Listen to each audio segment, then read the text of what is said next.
Denmark, യൂറോപ്പിലുള്ള Denmark എന്ന് പറഞ്ഞ കൺട്രിയിലേക്ക് നഴ്സസ്മാരുടെ recruitment ഉണ്ട്. അവിടെ മാസീവായിട്ട് റിക്രൂട്ട്മെന്റ് പോകുന്നു. വിത്തൗട്ട് ലാംഗ്വേജ് റിക്വയർമെന്റ് അവിടെ പോകാം. ഡാനിഷ് ലാംഗ്വേജിന്റെ ആവശ്യമില്ലാതെ തന്നെ ഇംഗ്ലീഷ് ലാംഗ്വേജ് സർട്ടിഫിക്കറ്റ്സ് വെച്ചിട്ട് തന്നെ പോകാം.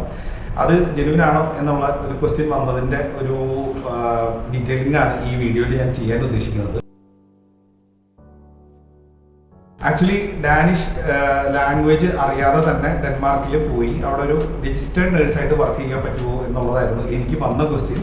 ആൾ ഓൾറെഡി OET എക്സാംസ് ക്ലിയർ ചെയ്തതായിരുന്നു, CBT ക്ലിയർ ചെയ്തിട്ടുണ്ട്. ഇനി UK പോയിട്ട് ഓസ്കി ചെയ്യാനോ അല്ലെങ്കിൽ ഓസ്ട്രേലിയയിൽ പോയിട്ടുള്ള എനിക്ക് പോലുള്ള കോഴ്സുകൾ കംപ്ലീറ്റ് ചെയ്യാനുള്ള രീതിയിൽ നിൽക്കുന്ന ഒരു കാൻഡിഡേറ്റ് ആണ്. പിന്നെ നിങ്ങൾക്ക് എല്ലാവർക്കും അറിയാവുന്ന പോലെ തന്നെ 2 ഇയർ ആണ് ഇതിന്റെ വാലിഡിറ്റി. ഈ 2 ഇയറിനുള്ളിൽ ചെയ്യാൻ കയറി പോകാൻ പറ്റിയില്ലെങ്കിൽ അവർക്ക് നെക്സ്റ്റ് എന്തെങ്കിലും ഒരു ഓപ്ഷൻ എടുത്തേ പറ്റുള്ളൂ എന്നുള്ളതാണ്. അങ്ങനെ ഇരിക്കുമ്പോഴാണ് ഒരു ഏജൻസി അവർക്ക് ഡെൻമാർക്ക് സജസ്റ്റ് ചെയ്തത്. അപ്പോൾ ഈ ഡെൻമാർക്ക് സജസ്റ്റ് ചെയ്തപ്പോൾ ഡെൻമാർക്കിൽ ഇങ്ങനൊരു പോസിബിലിറ്റി ഉണ്ടോ, ഈ OET വെച്ചിട്ട് തന്നെ പോയി അവിടെ രജിസ്ട്രേഷൻ എടുക്കാൻ പറ്റുമോ എന്നുള്ളൊരു കാര്യമായിരുന്നു എൻ്റെ അടുത്ത് വന്ന എൻക്വയറി. അപ്പൊ ഇതിനെക്കുറിച്ച് ഒരു ഡീറ്റെയിൽ ആയിട്ടൊരു വീഡിയോ ചെയ്യാം എന്ന് ഓർത്തിട്ട് നമുക്ക് ഒന്ന് നോക്കാം ഈ ഡെൻമാർക്കിലേക്ക് RN ആവാൻ പോസിബിലിറ്റി ഉണ്ടോ എന്നുള്ളത്. ബേസിക്കലി നിങ്ങൾ മനസ്സിലാക്കേണ്ട ഒരു കാര്യം, ഡെൻമാർക്ക് എന്ന് പറഞ്ഞ രാജ്യത്ത് ഡാനിഷ് ആണ് അവരുടെ സ്പീക്കിംഗ് ലാംഗ്വേജും. ആ ലാംഗ്വേജ് കമ്മ്യൂണിക്കേറ്റീവ് സ്കിൽ ഇല്ലാത്ത ഒരാൾ ഹെൽത്ത് കെയർ പോലത്തെ ഇത്രയും സെൻസിറ്റീവ് ആയിട്ടുള്ള ഒരു ഫീൽഡിലേക്ക് റിക്രൂട്ട്മെന്റ് ആക്ച്വലി നടക്കുമോ എന്നുള്ളത് നമ്മൾ ഒന്ന് അറിഞ്ഞിരിക്കേണ്ട കാര്യമാണ്.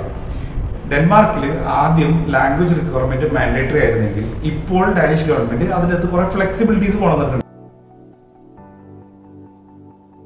അപ്പൊ ഈ ഫ്ലെക്സിബിലിറ്റി എന്താണെന്ന് വെച്ച് കഴിഞ്ഞാൽ നമ്മളുടെ ക്വാളിഫിക്കേഷന്റെ ബേസിൽ നമ്മൾക്ക് അവിടെ ഇക്വലന്റ് ആയിട്ടൊരു ജോലി ഉണ്ടെങ്കിൽ നമുക്ക് അവിടെ അപ്ലൈ ചെയ്ത് പോകാൻ പറ്റും എന്നുള്ളതാണ്. അങ്ങനെ അപ്ലൈ ചെയ്യുമ്പോൾ എന്തെല്ലാം പ്രശ്നങ്ങളാണ് വരാൻ സാധ്യതയുള്ളത്, അതിന് നമ്മൾ എന്തൊക്കെ കാര്യങ്ങൾ ചെയ്യണം, അതിനെങ്ങനെ പ്രിപ്പയർഡ് ആവണം എന്നുള്ളതാണ് ഞാൻ ഈ വീഡിയോയുടെ കണ്ടന്റ് ആയിട്ട് ഉദ്ദേശിക്കുന്നത്. പ്രധാനമായിട്ടും ഇപ്പൊ നാട്ടിൽ BSc നഴ്സിംഗ് കഴിഞ്ഞ ഒരു ആളാണെങ്കിൽ അവർക്ക് റിക്വയർഡ് ആയിട്ടുള്ള ലാംഗ്വേജ് സ്കോർ ഉള്ള ഒരു വ്യക്തിയാണെങ്കിൽ നമ്മൾക്ക് ഡെൻമാർക്കിലേക്ക് ഒരു ഇൻവിറ്റേഷൻ എടുത്ത് പോകാൻ പറ്റും. അതിന് ആദ്യമായിട്ട് നമ്മൾ ചെയ്യേണ്ടത് നമ്മളുടെ എഡ്യൂക്കേഷൻ ക്വാളിഫിക്കേഷൻ അവിടുത്തെ എഡ്യൂക്കേഷൻ ക്വാളിഫിക്കേഷന് എക്വലന്റ് ആണോ എന്ന് പ്രൂവ് ചെയ്യുക എന്നുള്ളതാണ്. അങ്ങനെ എക്വലന്റ് ആണോ എന്നുള്ളത് അറിയാൻ വേണ്ടിയിട്ട് അവരുടെ ഒരു വെബ്സൈറ്റ് ഉണ്ട്. ആ വെബ്സൈറ്റിന്റെ ലിങ്ക് ഞാൻ താഴെ വീഡിയോയിൽ മെൻഷൻ ചെയ്തേക്കാം. ആ വെബ്സൈറ്റിൽ കയറിയിട്ട് നിങ്ങൾ നിങ്ങളുടെ ഒരു പ്രൊഫൈൽ ക്രിയേറ്റ് ചെയ്തിട്ട് നിങ്ങൾ നിങ്ങളുടെ ഡോക്യുമെന്റ്സ് അപ്ലോഡ് ചെയ്ത് കൊടുക്കുക. അങ്ങനെ ഡോക്യുമെന്റ്സ് അപ്ലോഡ് ചെയ്ത് കൊടുക്കുമ്പോൾ അവരുടെ പ്രോസസ്സിംഗ് വഴി അതിനുശേഷം എൻഡ് റിസൾട്ടിൽ നിങ്ങൾക്ക് അറിയാൻ പറ്റും നിങ്ങൾ അവിടത്തേക്ക് അങ്ങോട്ടേക്ക് ആ ജോബിനോ പോകാനുള്ള എലിജിബിലിറ്റി ഉള്ള ഒരാളാണോ അല്ലയോ എന്നുള്ളത് നിങ്ങൾക്ക് ആ വെബ്സൈറ്റ് വഴി തന്നെ അറിയാൻ പറ്റും. അങ്ങനെ ചെയ്യുന്നതിന് നിങ്ങൾക്ക് ഒരു ഏജന്റിന്റെയും ആവശ്യമില്ല എന്നുള്ളതാണ് സത്യാവസ്ഥ. അത് ഫ്രീ ഓഫ് കോസ്റ്റിൽ നിങ്ങൾക്ക് നിങ്ങളുടെ എലിജിബിലിറ്റി കാര്യങ്ങൾ അറിയാൻ പറ്റും എന്നുള്ളതാണ്. ഏജൻസീസ് സാധാരണ എന്ത് ചെയ്യാന്ന് വെച്ച് കഴിഞ്ഞാൽ നമ്മുടെ പോർട്ട്ഫോളിയോ ക്രിയേറ്റ് ചെയ്യുന്ന സമയത്ത് അവരുടെ കോൺടാക്ട് ഡീറ്റെയിൽസും കാര്യങ്ങളും കൊടുത്തിട്ടാണ് അവർ ചെയ്യുക. നമ്മളുടെ പ്രൊഫൈൽ ഡീറ്റെയിൽസ് നമ്മൾ ക്രിയേറ്റ് ചെയ്താൽ നമ്മളുടെ ആപ്ലിക്കേഷൻ റിജക്റ്റ് ആവുകയാണെങ്കിൽ നമ്മൾ നമ്മുടെ കോൺടാക്ട് ഡീറ്റെയിൽസും കാര്യങ്ങളായിരിക്കും കൊടുക്കുന്നത്. അപ്പോൾ അതുകൊണ്ട് തന്നെ എംബസിയുടെ മെയിലും അല്ലെങ്കിൽ ഇക്വലൻസി ടെസ്റ്റ് ചെയ്യുന്ന സമയത്ത് നമുക്ക് റിപ്ലൈ വരുമ്പോൾ നമുക്കറിയാം എന്തുകൊണ്ടാണ്, എന്തൊക്കെ ഡോക്യുമെന്റ്സ് കുറവുള്ളതുകൊണ്ടാണ്, അല്ലെങ്കിൽ നമ്മൾക്ക് എലിജിബിൾ അല്ലാത്തത് എന്തൊക്കെ കാരണം കൊണ്ടാണ് എന്നുള്ളത് നമുക്ക് തന്നെ അറിയാൻ പറ്റും. ഈ പ്രോസസ്സ് നമുക്ക് ആബ്സല്യൂട്ട്ലി ഫ്രീ ആയിട്ട് ആരുടെയും ഹെൽപ്പ് ഇല്ലാതെ തന്നെ നമുക്ക് ചെയ്യാൻ പറ്റുന്ന ഒരു കാര്യമാണ്. അപ്പം അങ്ങനെയുള്ള ഒരു കാര്യത്തിന് നിങ്ങൾ മറ്റൊരു ഏജൻസിയുടെ ഹെൽപ്പ് എടുക്കേണ്ട ആവശ്യം സത്യം പറഞ്ഞാൽ ഇല്ല. നിങ്ങൾക്ക് ഫ്രീ ഓഫ് കോസ്റ്റിൽ നിങ്ങളുടെ ഈക്വലൻസി ടെസ്റ്റ് ചെയ്ത് നോക്കാം. ഗവൺമെന്റ് തന്നെ ഇതിന്റെ കംപ്ലീറ്റ് അണ്ടർഗോയിങ് പ്രോസസ്സ് ഗവൺമെന്റ് തന്നെ എടുത്ത് നോക്കിയിട്ടാണ് ഇത് ചെയ്യുന്നത്. ഓക്കെ, ഇതിന്റെ രണ്ടാം ഘട്ടം എങ്ങനെയാണെന്ന് വെച്ച് കഴിഞ്ഞാൽ നോർമലി നമ്മൾ ഇതിന്റെ ഈക്വലൻസി ടെസ്റ്റ് പാസ്സായാൽ നമ്മൾക്ക് അവിടെ ചെന്നിട്ട് 3 വർഷം വരെ വർക്ക് ചെയ്യാനുള്ള റൈറ്റ്സ് കിട്ടുകയാണ്. 3 വർഷം നമ്മൾ അവിടെ ചെന്ന് നമുക്ക് നമ്മളുടെ കൺസേൺഡ് ആയിട്ടുള്ള ഒരു സ്പോൺസറിന്റെ കീഴിൽ നമുക്ക് നമ്മളുടേതായ ഫീൽഡിൽ തന്നെ വർക്ക് ചെയ്യാം. അപ്പോഴും RN ആയിട്ട് വർക്ക് ചെയ്യാനുള്ള പോസിബിലിറ്റി അവിടെ ഇല്ല. നമുക്കൊരു കെയർ ഹോമിൽ കെയറായിട്ടോ കെയർ അസിസ്റ്റന്റ് ആയിട്ടൊക്കെ നമുക്ക് വർക്ക് ചെയ്യാനുള്ള പോസിബിലിറ്റി അപ്പോഴും ഉള്ളൂ. ഓക്കെ, ഈ 3 കൊല്ലം നമ്മൾ അവിടെ നിൽക്കുന്ന സമയത്ത് നമ്മളുടെ അടുത്ത കടമ്പ എന്ന് പറയുന്നത് നമ്മളുടെ ലാംഗ്വേജ് പ്രൊഫഷ്യൻസി പ്രൂവ് ചെയ്യുക എന്നുള്ളതാണ്. ഈ ലാംഗ്വേജ് പ്രൊഫഷ്യൻസി പ്രൂവ് ചെയ്യാനായിട്ടുള്ളത് PDE 2 to 3 വരെ നമുക്ക് പോവാം ടെസ്റ്റിന്. ഇപ്പൊ ജർമ്മൻ ലാംഗ്വേജിൽ B1 B2 എന്നൊക്കെ പറയുന്ന പോലെ തന്നെ അവിടുത്തെ ടെസ്റ്റാണ് 3 എന്ന് പറയുന്ന ഒരു കാര്യം.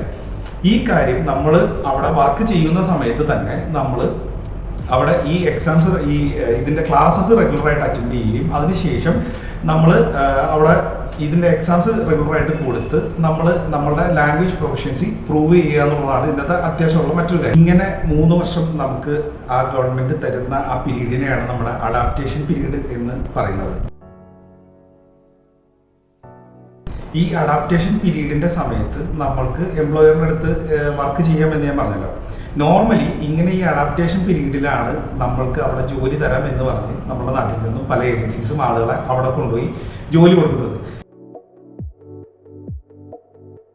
ഈ 3 വർഷം നമ്മളവിടെ കംപ്ലീറ്റ് ചെയ്താൽ, ഈ PD3 വരെ നമ്മൾ കംപ്ലീറ്റ് ചെയ്താൽ നമ്മൾക്ക് നെക്സ്റ്റ് വരുന്ന ഒരു കാര്യം എന്താണെന്ന് വെച്ച് കഴിഞ്ഞാൽ, നമ്മൾ ഈ ലാംഗ്വേജ് സർട്ടിഫിക്കറ്റ് എടുത്തു എന്നുള്ള ഒരു കാര്യം കൊണ്ട് മാത്രം നമ്മൾക്ക് അവിടെ RN-ആയിട്ടോ അല്ലെങ്കിൽ മറ്റ് ഒരു ജോലിയിലേക്കോ പ്രവേശിക്കാൻ പറ്റും എന്നുള്ളത് വളരെ ഡിഫിക്കൽട്ടായിട്ടൊരു കാര്യമാണ്. ഇതാണ് ഇതിൻ്റെ ആക്ച്വലി ഒരു മെയിൻ ഇഷ്യൂ.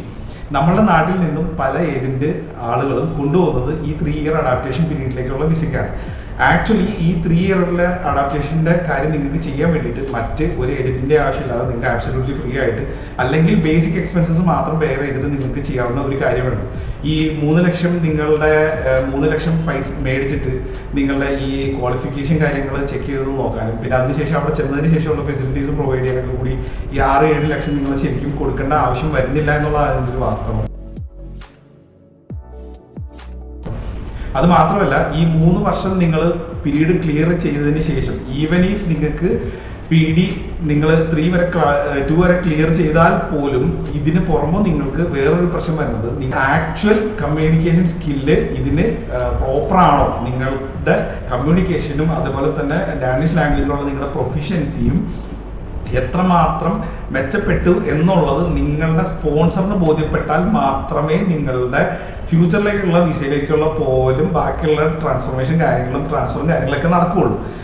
അപ്പോൾ ഈ 3 ഇയർ വിസയ്ക്കും അല്ലെങ്കിൽ അവിടെ ചെന്നിട്ട് നിങ്ങളുടെ ബാക്കിയുള്ള പ്രോസസ്സിങ്ങിന് എല്ലാത്തിനും ഇത്രയും വലിയൊരു എമൗണ്ട് നിങ്ങൾ ആക്ച്വലി മുടക്കാതിരിക്കാൻ വേണ്ടിയിട്ടാണ്, അല്ലെങ്കിൽ മുടക്കേണ്ട ആവശ്യമില്ല, നിങ്ങൾക്ക് സ്വന്തമായിട്ട് ചെയ്യാൻ പറ്റും എന്നുള്ളത് കൊണ്ടാണ് ഞാൻ ഈ വീഡിയോ ചെയ്തതും ഇതെല്ലാം ഈ പ്രോസസ്സിങ്ങിൻ്റെ കാര്യങ്ങളെല്ലാം ഞാൻ ഡീറ്റെയിൽ ആയിട്ട് പറഞ്ഞു തന്നത്.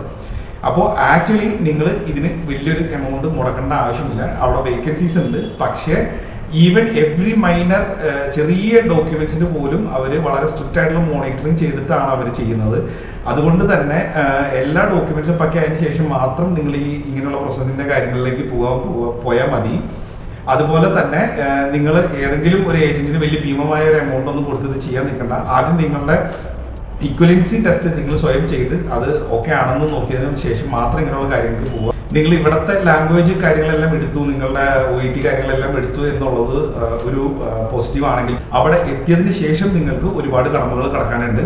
അപ്പോൾ ഈ ഉള്ള കാര്യങ്ങളെല്ലാം നിങ്ങൾ മനസ്സിൽ വെച്ചിട്ട് വേണം ഏതൊരു ഏജന്റും അടുത്ത് പോകാനും ഡെൻമാർക്ക് നോക്കാനും കാര്യങ്ങൾക്കൊക്കെ.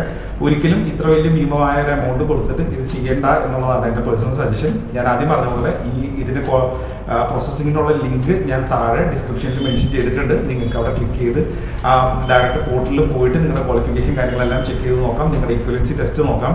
അവിടെ ചെന്നതിന് ശേഷം ലാംഗ്വേജ് മസ്റ്റാണ്. ഡാനിഷ് ലാംഗ്വേജിൽ നിങ്ങൾക്ക് പ്രൊഫഷൻസി എടുത്തേ പറ്റൂ. അതിനുശേഷം മാത്രമേ നിങ്ങൾക്ക് മറ്റൊരു വർക്ക് വിസയിൽ പോകാനും പിന്നീട് ഈ പറഞ്ഞ ഫ്യൂച്ചറിലേക്കുള്ള PR പോലെയുള്ള കാര്യങ്ങളിലേക്കൊക്കെ പോകാനുള്ള ഓപ്ഷൻ ഉള്ളൂ. 3 ഇയറിലേക്ക് നിങ്ങൾക്ക് ഷുവറായിട്ട് അവിടെ നിൽക്കാം. അല്ലാതെ മറ്റുള്ള കാര്യങ്ങൾ എന്തെങ്കിലും ഏജൻസീസ് ഗ്യാരണ്ടി ചെയ്യുന്നുണ്ടെങ്കിൽ അത് നിങ്ങൾ വിശ്വസിക്കാതിരിക്കുക. നിങ്ങളുടെ പ്യുവർ സ്കില്ലും കാര്യങ്ങളും നിങ്ങൾ അവിടെ ചെന്ന് സെൽഫ് ഇംപ്രൂവ്മെന്റ് എങ്ങനെ ചെയ്യുന്നു, ലാംഗ്വേജിലും അവിടുത്തെ കൾച്ചറായിട്ട് അഡാപ്റ്റ് ചെയ്യുന്ന കാര്യത്തിലും അവിടുത്തെ സിസ്റ്റം പഠിക്കുന്നതിലൊക്കെ നിങ്ങൾ എത്ര പെട്ടെന്ന് അഡാപ്റ്റ് ആണോ അതിനനുസരിച്ച് മാത്രമേ നിങ്ങളൊരു എംപ്ലോയർ അവിടെ ഹയർ ചെയ്യുള്ളൂ. അപ്പോൾ അതിനനുസരിച്ച് നിങ്ങളുടെ ലൈഫിൽ കാര്യങ്ങൾ നടക്കുകയുള്ളൂ, അവിടുത്തെ സെറ്റിൽ ആവാനുള്ള കാര്യങ്ങളൊക്കെ നടക്കുകയുള്ളൂ. ഇത് ഒന്ന് മനസ്സിൽ വെച്ചേക്കുക. ചെയ്യണ്ട എന്ന് ഞാൻ പറയില്ല, ഏതിൻ്റെ വഴിയും ചെയ്യാം, പക്ഷേ വലിയ ഭീമമായ എമൗണ്ട് ഒന്നും കൊടുത്തിട്ട് ചെയ്യാതിരിക്കുക. Okay, so thanks for watching. അതുപോലെ അഡ്മിഷൻസ് റിലേറ്റഡ് ആയിട്ടുള്ള കാര്യങ്ങളോ മറ്റെന്തെങ്കിലും എൻക്വയറീസ് ഒക്കെ അറിയാൻ വേണ്ടിയിട്ട് please contact us for more details. അതുപോലെ താങ്ക്സ് ഫോർ വാച്ചിങ്. മറ്റൊരു വീഡിയോ ആയിട്ട് വീണ്ടും കാണാം. വീഡിയോസ് ഇഷ്ടപ്പെടുന്നുണ്ടെങ്കിൽ ഒന്ന് ലൈക്ക് തരിക, ചാനൽ സബ്സ്ക്രൈബ് ചെയ്യുന്ന കാര്യം ഒന്ന് കൺസിഡർ ചെയ്യുക.